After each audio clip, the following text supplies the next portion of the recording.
Some people might think, okay, Black Friday, Boxing Day is coming up now. There are tons of discounts. Everything is cheaper. So this is the perfect time to buy stuff. Wrong. If you think this way, then you are not going to survive Black Friday or Boxing Day with your wallet intact. Instead, what will happen is that if you have this kind of mindset, you will just be drawn into this shopping craze and spend money mindlessly. And this not just applies to Black Friday, Boxing Day, but also to any other sales event like Christmas sale, end of the year sale, spring sale, summer sale, and what have you not. Each of these events are designed to pull money straight out of your pocket. So in this video today, I want to share with you 5 things that you need to do so that you do not get caught up in this whole shopping craze. And that way you can save yourself a ton of money and put that into your savings account or invest that for bad times later on. But anyways, let's start with the 5 things that you need to do to survive Black Friday, Boxing Day, and all the other sales days. The first thing is that you need to make a list of all the things that you need to buy or the things that you really want to buy in advance of the sales event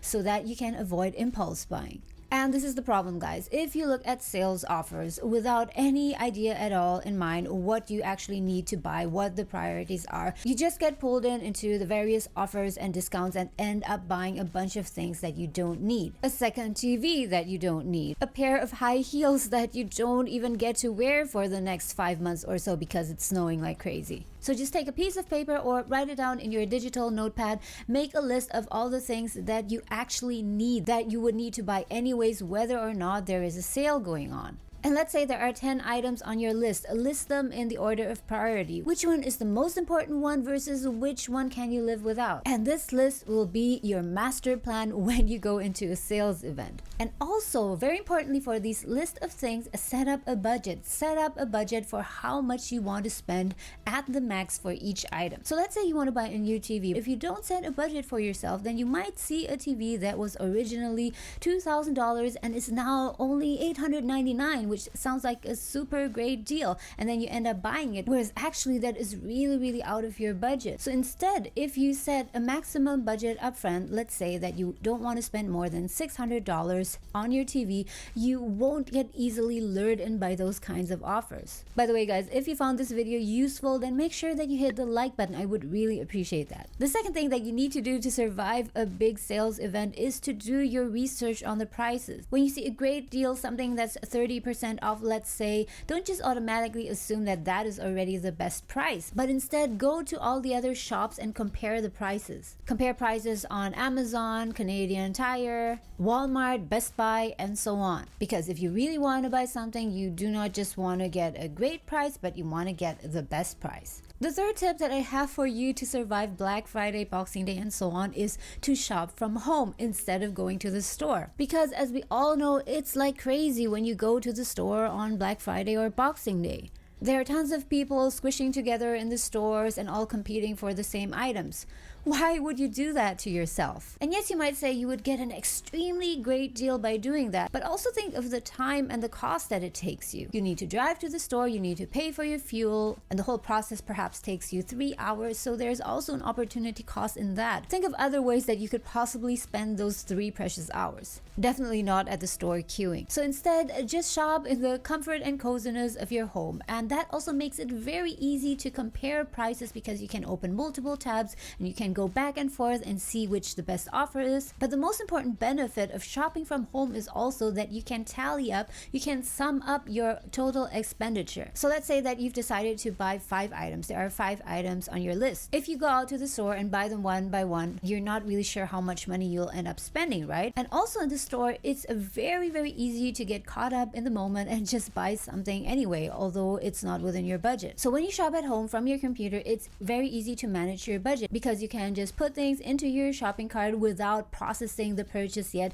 and see how much it adds up to after tax and everything. And if it turns out that it's not within your budget, you can simply take out items and then you can go to another store, set up a shopping cart there, add items there, and then compare prices, and in the end just delete the items that you don't want, and that way you'll have a very good overview of whether or not you're on your budget. The fourth tip I have for you to make the best out of Black Friday and other shopping events is to pile on the coupons. coupons. Even though you see an item that has a great discount, don't automatically assume that that is already the best price that you can get, especially if you're doing this online. Because from my experience, usually even for discounted items, you can often find coupons, promo codes that you can slap on top of that and get an even cheaper price. Examples for this are new member codes. So oftentimes, if you buy an item from a store for the very first time and you become a new member there, stores will give you a new member discount of, let's say, 10%, 20%, and so on. While some stores do not allow you to combine discounts, many do. So you can just add on that discount on top of your purchase. And that is how I got a lot of things for much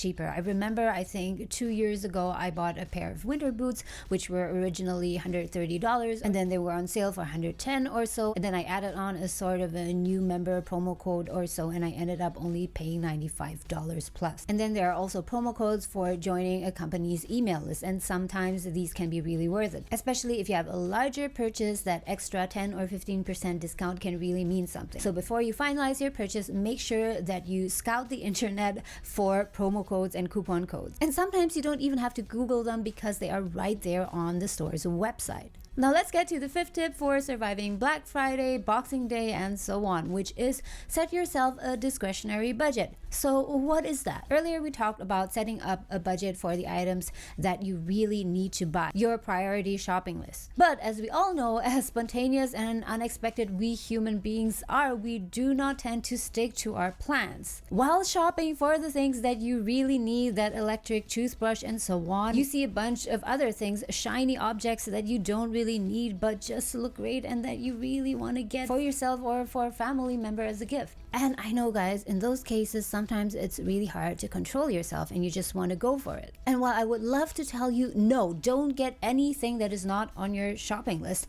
it is simply not realistic. So here's the middle ground. Between splurging like crazy and being too hard on yourself, set yourself a discretionary budget that is reasonable. So let's say that your budget for all those items that you actually need to buy is $600. Now set yourself a discretionary budget of about 10% or even 5% of that. Let's say, for example, $60 to $100. So this will be the budget that you can use to buy unexpected things that only cost $10 to $20. So this budget will give you some room for flexibility to buy those unplanned items, while at the same time helping you not to go overboard, because you tell yourself that you have to stick within this budget of $60 to $100. And guys, a bonus tip I have for you, which you might not expect, which is perhaps don't buy anything at all. Just because it's Black Friday, Boxing Day, or another great sales event, it doesn't necessarily mean that you have to buy anything that day, because although there are tons of discounts, you may not necessarily find the item that you want, that you need,